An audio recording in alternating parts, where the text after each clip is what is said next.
जय श्री कृष्णा। राधे राधे दोस्तों आज मैं आप सबको एक ऐसी सत्य लड्डू गोपाल की लीला कथा सुनाऊंगी जिसे सुनकर आप लोगों का दिल दहल जाएगा। लड्डू गोपाल के साथ घटी इस खौफनाक घटना को सुनकर आप लोग रो पड़ोगे, क्योंकि जब यह घटना मुझे पता चली तो मेरी आंखों से आंसू आ गए थे और साथ ही साथ आप भक्तों को बहुत गुस्सा भी आएगा, क्योंकि कोई सोच भी नहीं सकता कि हमारे इतने छोटे से लड्डू गोपाल के साथ कोई इतना बुरा व्यवहार कर सकता है।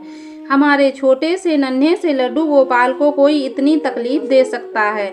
आप सभी भक्तों से निवेदन है कि कृपया इस लीला कथा को पूरा सुनिएगा। इस वीडियो को अंत तक जरूर देखिएगा। आज की इस लीला कथा को हमारे साथ शेयर की है पश्चिम बंगाल के एक छोटे से गांव में रहने वाली अनन्या जी ने।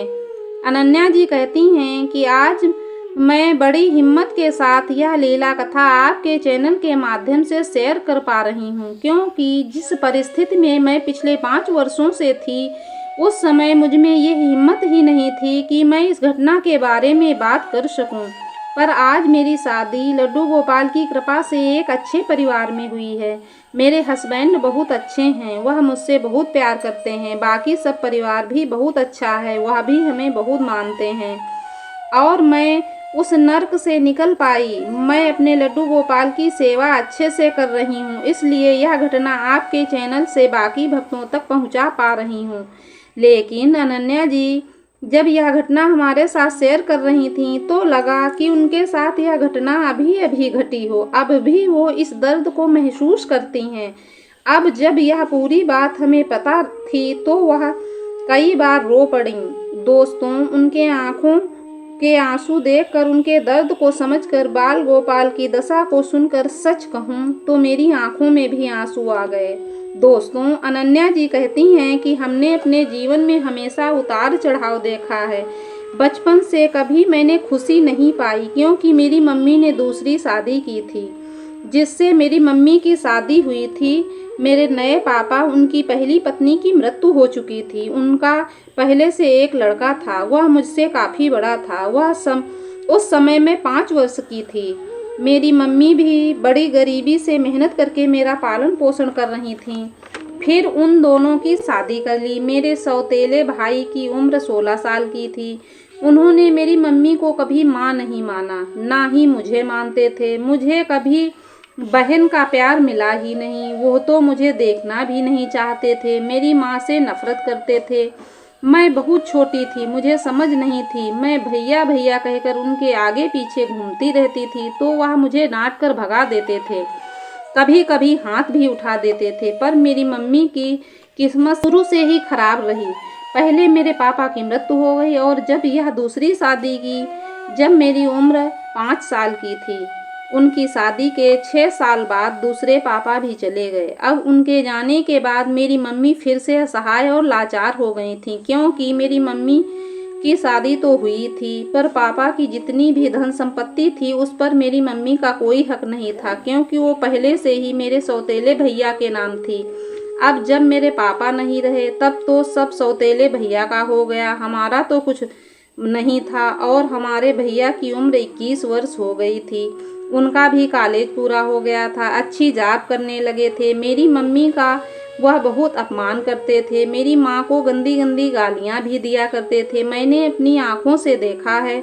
अब उनको महसूस होने लगा था कि मेरी मम्मी ने अपने जीवन की यह सबसे बड़ी भूल कर दी है, क्योंकि उन्होंने दूसरी शादी से एक बच्चे को जन्म दिया था, वह भी लड़की थी। अब 2 लड़कियों के साथ मेरी मम्मी बेसहारा हो गई थी।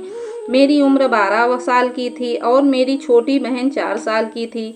मेरे भाई ने मेरी मम्मी को ऐसी हालत कर दी थी कि वह छोटी से छोटी चीज को तरस जाती थी।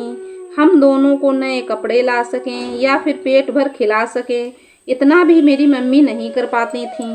मेरे भाई ने इतना दबाव बना के रखा था कि बाहर कहीं काम भी करने नहीं जा पाती थी। मेरे भैया एक फूटी कौड़ी भी नहीं देते थे मेरी मम्मी को, और वह बहुत रोती रहती थी।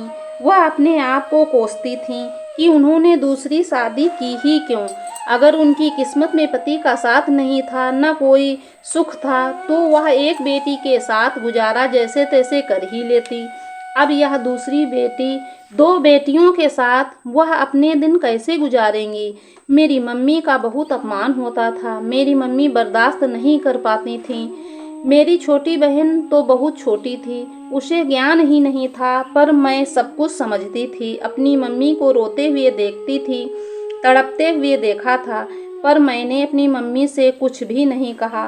पर इसी बीच हमारी मम्मी लड्डू गोपाल को घर ले आईं। लड्डू गोपाल की सेवा पुत्र के रूप में किया करती थीं। मेरी मम्मी चुपचाप लड्डू गोपाल के सामने रोया करती थीं और अपना सब सुख और दुख अपने लड्डू गोपाल को बताती थीं।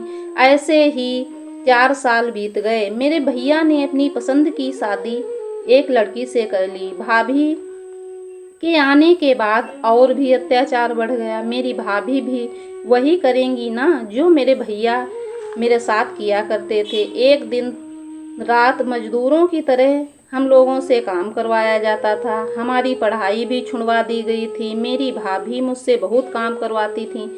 मेरी मम्मी ने कई बार कहा कि मेरी बच्चियों को सरकारी स्कूल में ही सही पढ़ने तो दो, मैं हूँ ना घर का सारा काम करने के लिए। पर मेरे भैया मेरे बारे में बहुत बुरा भला कहते थे कि लड़की है, जैसे माँ ने किया है वैसे बेटी भी करेगी। माँ ने दूसरी शादी कर ली है तो क्या पता बेटी भी किसी के साथ भाग जाए। ये कहकर मुझे और मेरी मम्मी को अपमानित किया जाता था। मेरी बहन बहुत छोटी थी तो वह सरकारी स्कूल में पढ़ने जाया करती थी। ऐसे ही हमारा जीवन व्यतीत हो रहा था। दोस्तों, अनन्या जी बताती हैं कि शायद हमारे जीवन में दुख और तकलीफ झेलना लिखा था। शायद मेरी माँ के जीवन में कभी खुशियाँ थी ही नहीं।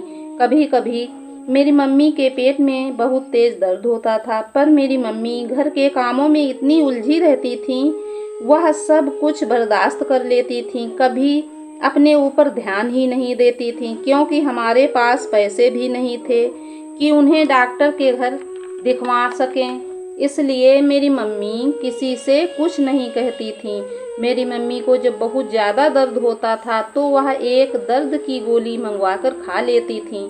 अगर मेरी मम्मी किसी से कुछ कहती तो मेरी भाभी कहती कि ये सब काम ना करने के बहाने हैं। वह मम्मी से लड़ने लगती थीं और कहती, यदि पेट में दर्द हो रहा है तो खाना कैसे खा लेती हो। इस तरह ताने दे देकर मेरी मम्मी को रुलाया जाता था, अपमान किया जाता था। पर एक दिन मेरी मम्मी के पेट का दर्द बहुत बढ़ गया, दर्द बहुत असहनीय हो गया। तब मेरी मम्मी को अस्पताल ले जाया गया। वहाँ डॉक्टरों ने बताया कि आपके पेट में अपेक्टिस है, तो अब पक चुका है, कभी भी पेट में फट सकता है, जल्दी से जल्दी ऑपरेशन कराओ।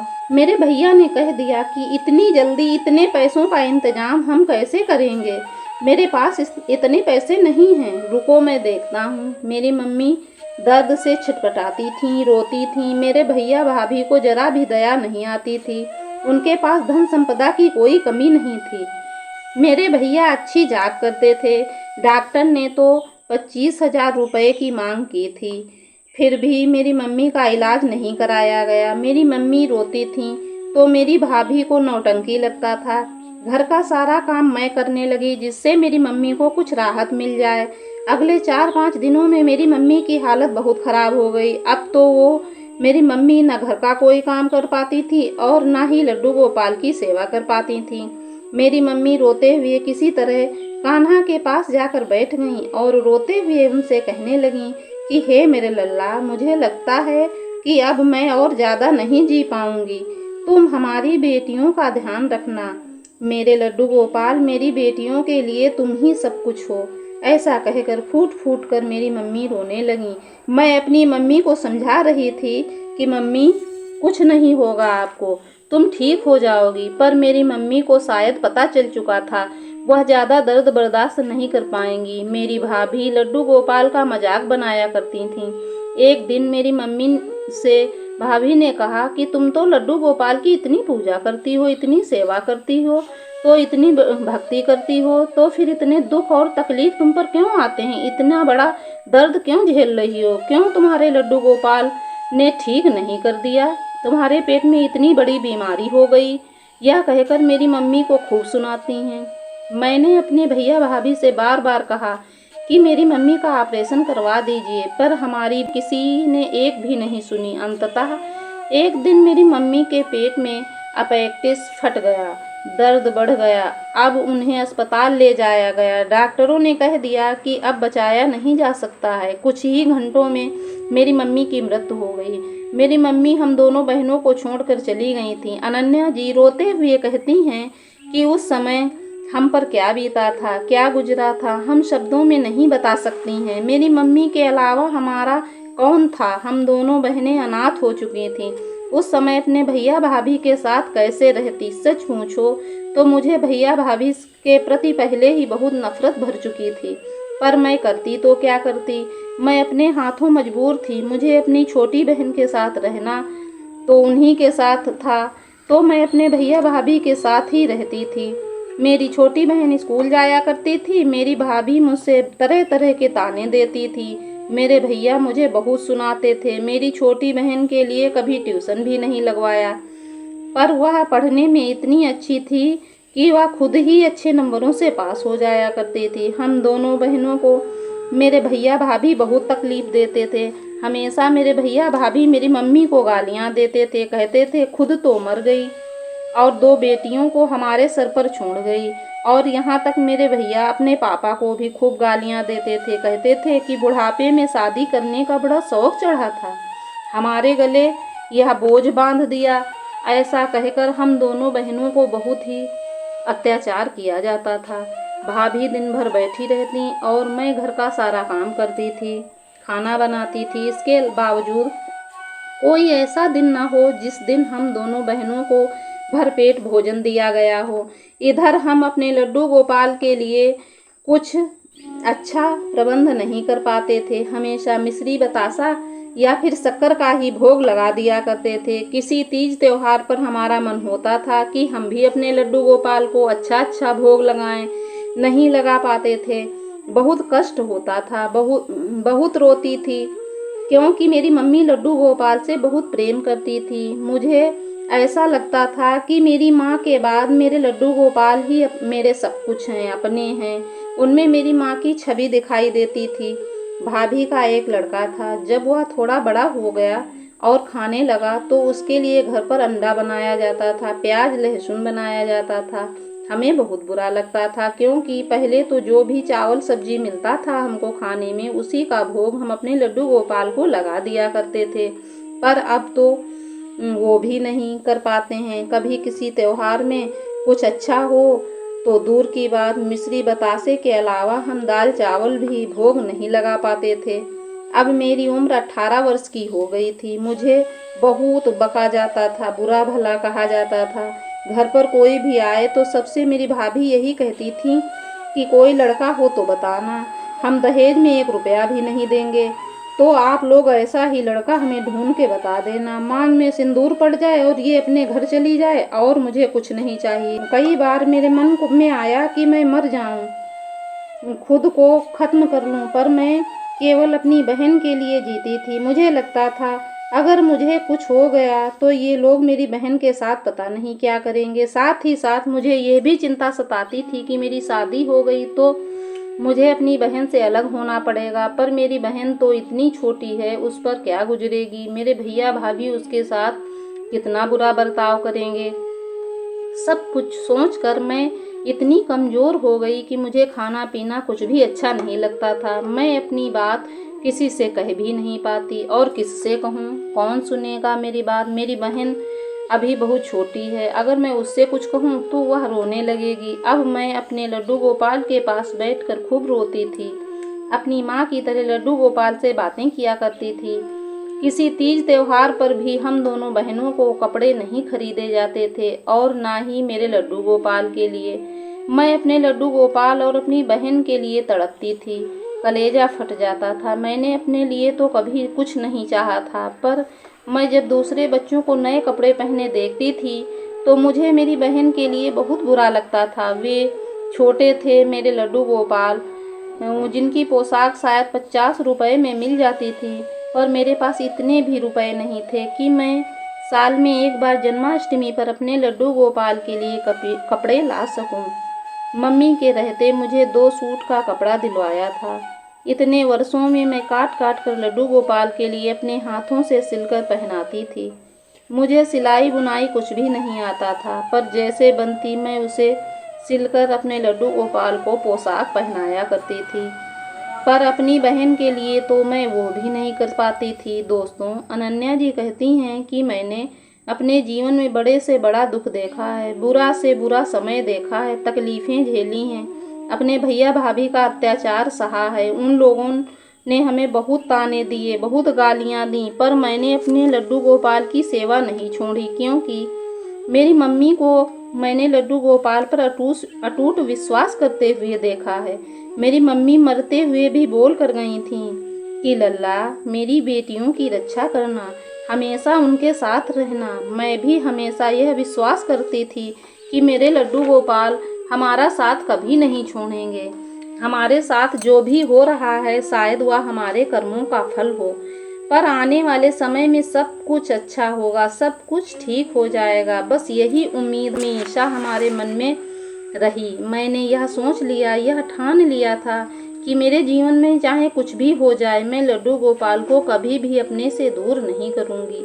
मैंने सब कुछ झेला, सब कुछ बर्दाश्त किया, पर मैंने कभी सपने में भी नहीं सोचा था कि कभी मेरे लड्डू गोपाल को भी इतने दर्द से गुजरना पड़ेगा, मेरे लल्ला को भी इतनी तकलीफ दी जाएगी। जैसा कि हम बताते हैं, लड्डू गोपाल को अच्छा भोग लगाएं, यह हमसे नहीं हो पाता था। एक दिन दोपहर को खाना खाकर भैया भाभी अपने लड़के को साथ लेकर बाजार चले गए, पर घर पर मैं और मेरी बहन अकेली थी, क्योंकि घर पर सारा काम तो मैं ही करती थी। भाभी के जाने के बाद किचन की साफ सफाई और जूठे बर्तन को साफ करने लगी। तभी बड़े जोरों से बारिश शुरू हो गई। सारा काम खत्म करके मैं और मेरी बहन जाकर लड्डू गोपाल के सामने बैठ गए, क्योंकि भैया भाभी घर पर न होने के कारण हम भजन गाने लगे और नृत्य भी करने लगे, अपने लल्ला के साथ लाड़ लड़ाने लगे। बहुत दिनों के बाद ऐसा हुआ जब हम दोनों बहनें इतनी खुश थी और अपने लल्ला से बातें कर रहे थे। घर पर कोई नहीं था तो हमें किसी बात का भय भी नहीं था। हम दोनों बहनें अपने लड्डू गोपाल के साथ आनंदित हो रहे थे, खुशियाँ मना रही थी। तभी मेरी बहन मुझसे कहती है, दीदी दीदी, भैया भाभी इस समय घर पर नहीं हैं और बारिश भी बहुत तेज हो रही है, अभी वो लोग जल्दी घर पर वापस भी नहीं आएंगे। जाओ ना, अपने लड्डू गोपाल को हलवा बनाकर लाओ ना, हम अपने लल्ला को हलवा का भोग लगाएंगे। देखो ना, इन्हें देखकर आपको ऐसा नहीं लगता कि इन्हें भी अच्छा अच्छा खाने का मन होता है? जाओ ना दीदी, जल्दी हलवा बना कर लाओ ना। अनन्या जी कहती हैं कि ऐसा पहले कभी नहीं हुआ था कि हम दोनों ने कभी भी चुरा कर लाला को कोई भोग लगाया हो। पर एकाएक मेरी बहन बोल पड़ी। अब जब मेरी बहन ने कहा कि भैया भाभी घर पर हैं नहीं और वो देर तक आ भी नहीं पाएंगे, तो मेरे मन में भी कहीं न कहीं यह बात आ गई कि हाँ, लड्डू गोपाल के लिए थोड़ा सा हलवा बना लेती हूँ, थोड़ा ही बनाऊँगा जिससे कि भाभी को पता न चले, और लड्डू गोपाल को हलवे का भोग भी लगा लूँ। क्योंकि किचन की अच्छे से सफाई कर चुकी थी तो जल्दी से किचन में जाकर हलवा बनाने लगी। बारिश तो अभी हो ही रही थी, पर थोड़ी कम पड़ गई थी। मेरी बहन लड्डू गोपाल को मंदिर से उठाकर किचन में ही ले आती है और मेरे पास बैठा देती है और कहती है, देखो ना दीदी, लड्डू गोपाल कढ़ाई में हलवा बनते हुए देख रहे हैं। हम दोनों बहनों को ऐसा महसूस हो रहा था कि लड्डू गोपाल मंद मंद मुस्कुरा रहे हैं। हम दोनों बहनें बहुत खुश थी। आज हम बरसों के बाद लड्डू गोपाल को हलवे का भोग लगाएंगे। तभी थोड़ी देर में अचानक डोरबेल बजता है। मैं और मेरी बहन थोड़ा घबरा जाते हैं, पर हम दोनों बहनों को अंदाज़ा नहीं था कि भैया भाभी इतनी जल्दी वापस आ जाएंगे। थोड़ी देर पहले तो वो लोग गए थे, कोई आस पड़ोस का होगा, काम से आया होगा, बाहर से ही चला जाएगा। किचन में मैं हलवा बना रही थी, लड्डू गोपाल पास ही में बैठे थे। तभी मेरी बहन बिना कोई डर नहीं संकोच दरवाज़ा खोलने गई, पर जैसे ही मेरी बहन ने दरवाज़ा खोला तो देखा कि दरवाजे पर भैया भाभी अपने बच्चे के साथ खड़े हैं। बारिश में बिल्कुल भीग चुके हैं। भाभी या कहकर अंदर आ रही थीं। अच्छा हुआ जो हम रास्ते में ही रुक गए, बाजार तक पहुंच जाते तो बिल्कुल भीग जाते। भैया कहते हैं कि हाँ देखो ना, संयोग से बारिश भी कम पड़ गई और हम लोग घर वापस आ गए। अब किसी और दिन बाजार जाएंगे। अब चलो जाओ जल्दी से कपड़े बदल लो और बाबू को भी कपड़ा बदलवा दो, नहीं तो बीमार पड़ जाएगा। और जब मेरी बहन दरवाजे पर उन लोगों को देखती है तो डरकर सहम जाती है और भागती हुई मेरे पास आ जाती है। मेरी छोटी बहन नादान थी, उसे ज्ञान बिल्कुल नहीं था, वह बिल्कुल घबरा गई थी। और जब मेरी भाभी ने मेरी बहन को घबराकर किचन की ओर भागते हुए देखा तो वह भी आश्चर्य में पड़कर मेरी बहन के पीछे किचन में आ जाती हैं कि लड्डू गोपाल हमारे पास बैठे हैं और मैं हलवा बना रही हूँ। तो वह गुस्से से आग बबूला हो जाती है। उन्हें ऐसा लग रहा था कि हम लोग घर पर नहीं थे तो ये दोनों बहनें हलवा बनाकर खा रही हैं। और मेरी भाभी चिल्लाने लगती हैं और कहती हैं कि अच्छा, हम लोग जब घर से बाहर जाते हैं तो तुम चुरा कर खाती हो। मेरी बहन बहुत डर जाती है और वह रोने लगती है। आवाज़ सुनकर मेरे भैया भी वहाँ आ जाते हैं और वह भी भाभी की बात सुनकर हम पर चिल्लाने लगते हैं, गुस्सा करने लगते हैं। तभी मैं डरते हुए भाभी से कहती हूँ, भाभी, मैंने अपने लिए हलवा नहीं बनाया है, मैं अपने लड्डू गोपाल के लिए बना रही थी। बहुत दिनों से मैंने उन्हें कुछ अच्छा भोग नहीं लगाया था, इसलिए सोचा कि थोड़ा हलवा बना लूँ। अनन्या जी कहती हैं कि मेरी भाभी बहुत गुस्से में थीं। उनका गुस्सा और बढ़ जाता है और उन्हें लगता है कि हम दोनों लड्डू गोपाल को बहाना बनाकर खुद खाएंगे। झुंझलाते हुए मेरी भाभी मुझसे कहती हैं कि अब हमें सब पता चल गया है कि जब हम बाहर जाते हैं तो तुम लोग यही करती होगी, चोरी करके खाती होगी। एक तो हम लोगों का बोझ बनकर बैठी हो और हमारा राशन पानी बाद में बर्बाद करती हो। अरे, तुम लोग इतना खाते हो पर तुम्हारा पेट ही नहीं भरता। अब ये लड्डू गोपाल खाएंगे, इतना बड़ा झूठ बोलती हो। कैसे खाएंगे ये लड्डू गोपाल, जरा हमें भी दिखाना। अनन्या जी कहती हैं कि हम लोग इतना डर गए थे कि हम लोगों के मुंह से आवाज़ नहीं निकल रही थी। छोटी बहन आकर मुझसे लिपट जाती है। हम दोनों के हाथ पांव कांप रहे थे। यह पहली बार था जब हमने भैया भाभी की गैर मौजूदगी में उनसे बिना पूछे उनका सामान इस्तेमाल किया। और आज हमने लड्डू गोपाल के लिए थोड़ा हलवा बनाना चाहा तो हमारी किस्मत इतनी खराब है कि हम दोनों के साथ तो आज हमारी किस्मत इतनी खराब है कि हम दोनों के साथ इतना बुरा हो गया। फिर हमने डरते हुए कहा, भाभी, हमने ऐसा कभी नहीं किया, लड्डू गोपाल की कसम खाकर कहती हूँ।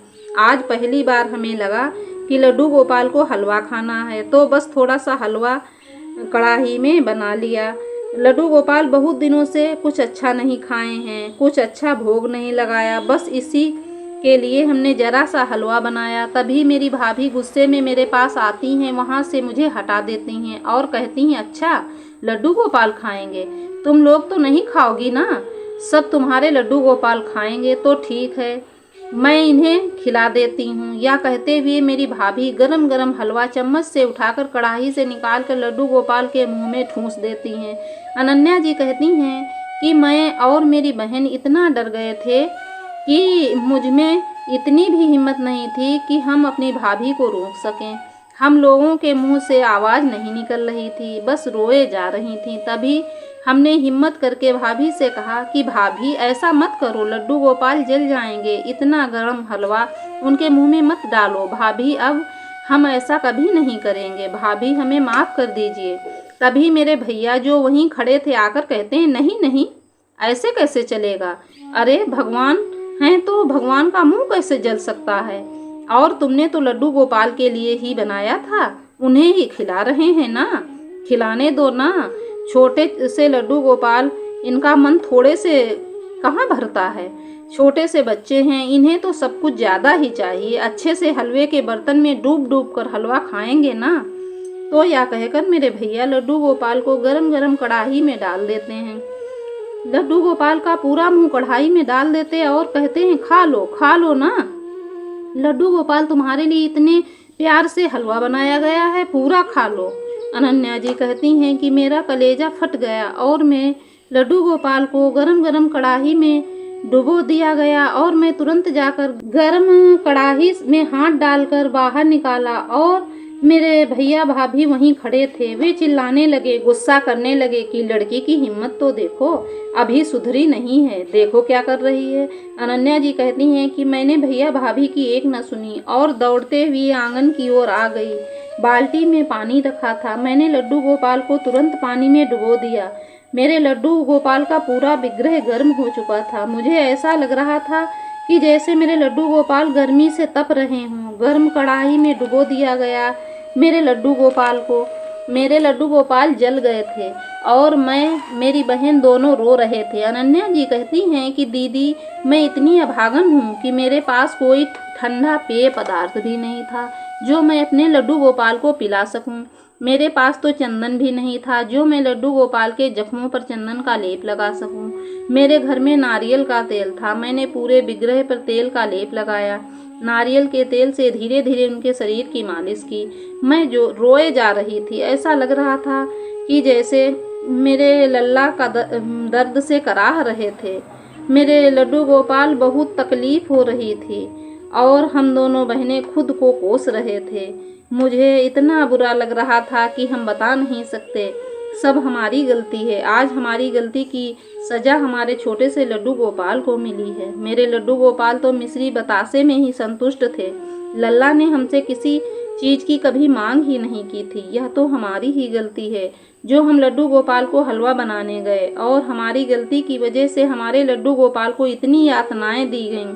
अनन्या जी कहती हैं कि हमारे साथ साथ लड्डू गोपाल ने भी बहुत दुख झेला है, बहुत तकलीफें झेली है। मैं दिन रात लड्डू गोपाल के सामने रोती थी कि लल्ला, हमारी वजह से आपको बहुत तकलीफें झेलनी पड़ी हैं।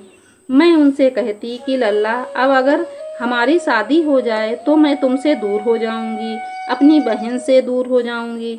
फिर मेरा क्या होगा लल्ला, मैं कैसे जी पाऊंगी? नहीं लल्ला, नहीं, मुझे आपसे दूर नहीं होना है, मुझे अपनी बहन से दूर नहीं होना है। हे मेरे लड्डू गोपाल, कृपा करो, कृपा करो। अनन्या जी कहती हैं कि मेरी भाभी तो यही चाहती थी कि कैसा भी लड़का हो, अंधा लूला लंगड़ा जैसा भी हो, मेरी शादी हो जाए और मैं इस घर से चली जाऊं। पर शायद ठाकुर जी की मर्जी कुछ और ही थी। अपने जीवन में हमने बहुत दुख झेला है, बहुत तकलीफें झेली है। मेरी मम्मी ने हमारी जिम्मेदारी लड्डू गोपाल को सौंपी थी और लड्डू गोपाल अपने भक्तों को कभी भी निराश नहीं करते हैं। मेरे ठाकुर जी, यही कमजोरी है ठाकुर जी की ना, कि अपने भक्तों के आंसू नहीं देख सकते। लड्डू गोपाल ने फिर इतना बड़ा चमत्कार किया जिसकी कल्पना भी हमने कभी भी जीवन में नहीं की थी। हमारे घर अपने आप हमारे हस्बैंड का रिश्ता आया। जब अपने आप इतना अच्छा रिश्ता आया तब भैया भाभी भी हैरान हो गए थे। मेरी ससुराल में बहुत बड़ा कपड़े का व्यवसाय है। मेरे ससुर जी कपड़े की मिल चलाते हैं और मेरे पति का करोड़ों का व्यवसाय है और मेरी सास भी बहुत अच्छी हैं और यह मेरे ऊपर लड्डू गोपाल की ही कृपा थी जो इतना अच्छा परिवार होने के बावजूद उन्हें हमें शादी के लिए पसंद किया। मैं तो इतनी पढ़ी लिखी भी नहीं हूँ, पर यह मेरे लड्डू गोपाल की ही लीला है जो इतने बड़े घर का रिश्ता हमारे लिए आया। शायद हमारे किसी रिश्तेदार ने हमारे बारे में बात की होगी। मेरे ससुराल वालों ने मुझे पहले कहीं शादी से पहले देखा होगा तो मुझे पसंद कर लिया होगा। शादी में मेरे भैया भाभी का 1 रुपया भी खर्च नहीं हुआ। सब मेरी ससुराल वालों ने खर्चा उठाया और बड़े धूमधाम से हमारी शादी की, जिसकी कल्पना हम कभी नहीं कर सकते हैं। एक अनाथ लड़की जिसके माँ बाप ना हों, भैया भाभी जिस पर इतना अत्याचार कर रहे हों, उसका विवाह इतने बड़े परिवार में इतनी धूमधाम से होगा। और सबसे बड़ी बात यह है कि मेरे ससुराल वालों ने मेरे साथ मेरी छोटी बहन को भी अपना लिया था। मैं अपने आप को परम सौभाग्यशाली समझती हूँ। मैं अपने लड्डू गोपाल को अपने साथ ससुराल ले जा पाई थी। मेरी ससुराल वालों को मेरे जीवन के बारे में सब कुछ पता था। कोई हमें कभी ताना नहीं देता था। सभी मुझसे बहुत प्यार करते थे। मेरी बहन को मेरी ससुराल वाले पढ़ा रहे हैं। मैं खुशी खुशी अपनी ससुराल में लड्डू गोपाल की सेवा कर रही हूँ। मेरे ससुराल में पहले से ही ठाकुर जी और एक श्री जी विराजित हैं। अब हमारे घर में 2 लड्डू गोपाल और एक श्री जी हैं। मेरी सासू माँ लड्डू गोपाल की परम भक्त हैं, परंतु हमारे लड्डू गोपाल के साथ उस दिन जो घटना घटी, जो दर्द मिला था, उसे मैं आजीवन नहीं भुला सकती हूँ। आज भी मैं जब उस घटना को याद करती हूँ तो रोने लगती हूँ। कान्हा ने कभी मेरा साथ नहीं छोड़ा। मेरे लड्डू गोपाल ने मुझ पर इतनी बड़ी कृपा की कि मेरी झोली खुशियों से भर दी। लड्डू गोपाल की कृपा से मुझे एक पुत्री संतान है। मैं ससुराल में अपने सास ससुर, हस्बैंड, बच्चे और बहन और लड्डू गोपाल श्री जी के साथ खुशी खुशी जीवन व्यतीत कर रही हूँ।